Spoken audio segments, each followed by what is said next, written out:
కాబట్టి నాయకత్వం అంటే ఏంటి? మనం ఎప్పుడు కూడా ఇతరులలో నాయకత్వం కోసం వెతుకుతూ ఉంటాం. దానికోసం ఒక చిన్న కథ చెప్తాను మీకు. ఒక ఊర్లో ఒక అతను ఉంటాడు. ఒక రోజు అతనికి ఒక గొప్ప సందేహం వచ్చింది.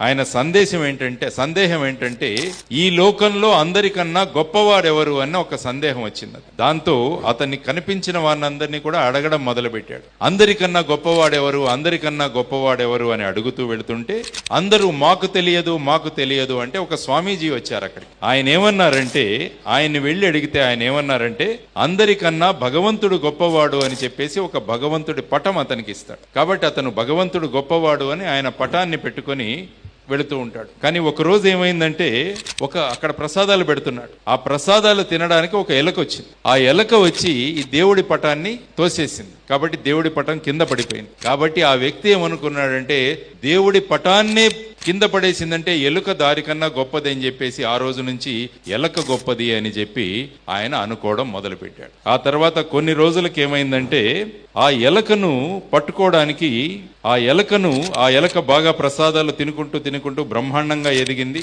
ఆ రోజు ఒక పిల్లి వచ్చి ఆ ఎలకను తినేస్తుంది. కాబట్టి అతను ఏమనుకుంటాడంటే ఎలకనే తినేసింది కాబట్టి ఈ పిల్లి గొప్పది అని చెప్పి పిల్లిని గొప్పది అనుకుంటూ ముందుకు వెళ్ళడం మొదలుపెట్టాడు. ఆ పిల్లి ఆనందంగా తిరుగుతుంటే ఒకరోజు ఒక కుక్క వచ్చి ఈ పిల్లిని తరిమేసరికి ఏమనుకున్నాడంటే పిల్లి కన్నా కుక్క గొప్పది అనుకున్నాడు. ఆ కుక్క బాగా పెరిగి దానికి భోజనం అన్ని పెట్టడం మొదలుపెట్టాడు. ఆ కుక్క బాగా పెరిగి అరవడం మొదలుపెట్టింది. దాంతో వాళ్ళ భార్యకు కోపం వచ్చేసి ఒక కర్ర పెట్టుకొని ఆ కుక్కను కొడితే కుక్క పరిగెత్తిపోయింది. ఆ రోజు ఏమనుకున్నాడంటే కుక్కనే కొట్టింది కాబట్టి మా భార్య ఇంకా చాలా గొప్పది అని చెప్పేసి ఆవిడ గొప్పది అని మొదలుపెట్టాడు. ఆ తరువాత ఆవిడ ఒకరోజు ఫోన్లో సంభాషిస్తూ పప్పులో కొంత ఉప్పు కారం ఎక్కువ వేసేసింది. దాంతో ఇతను తిన్నాడు. తిని బాగా కోపం వచ్చేసి ఆవిడని తిట్టేసరికి ఆవిడ అతని కాళ్ల మీద పడి నన్ను క్షమించండి అని చెప్పి ఆవిడ కోరుకుంది.